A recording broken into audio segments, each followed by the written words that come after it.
آج جب ہم عید میلاد النبی کہتے ہیں تو بہت سارے لوگ اعتراض کرتے ہیں کہ یہ کہاں سے عید آ گئی؟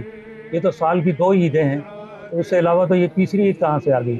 میں آج آپ کو بتانا چاہتا ہوں کہ دو عیدیں تو ہیں، جو عید الفطر اور عید الاضحیٰ، دو عیدیں ہیں، لیکن میں آپ کو آج وہ حدیث سنا رہا ہوں جس سے آپ کو پتہ لگے گا اس کے علاوہ 48 عیدیں بھی موجود ہیں، جس کا ذکر کبھی بھی نہیں ہوا۔ یہ ابن ماجہ کی حدیث ہے، صفحہ نمبر 345، صفحہ نمبر 346، حدیث نمبر 1087۔ حضرت ابن عباس رضی اللہ تعالیٰ سے روایت ہے، باب اس میں قائم ہے جمعہ کے دن زینت کرنے کا حکم۔ رسول اللہ صلی اللہ علیہ وآلہ وسلم نے ارشاد فرمایا، یہ عید کا دن ہے جو اللہ تعالیٰ نے مسلمانوں کے لیے بنایا ہے۔ جو آدمی جمعے کو غسل کرے، اگر اس کے پاس خوشبو ہو تو اسے لگائے، اور تو مسواک کرنا لازمی ہے۔ دو عیدوں کے علاوہ جمعے کا دن بھی عید کا دن ہے، تو ہفتے میں 4 جمعے آتے ہیں، اس طرح پورے سال میں 48 جمعے، تو اس کا مطلب کیا ہوا؟ 48 عید کے دن موجود ہیں دو عیدوں کے علاوہ۔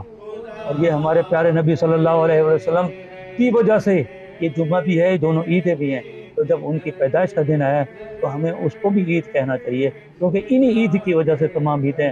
اللہ تعالیٰ ہمیں توفیق دے اور ہمیں یہ عید منانے کی توفیق عطا فرمائے، زیادہ سے زیادہ ہمیں درود و سلام کے نذرانے پیش کرنے کی توفیق عطا فرمائے۔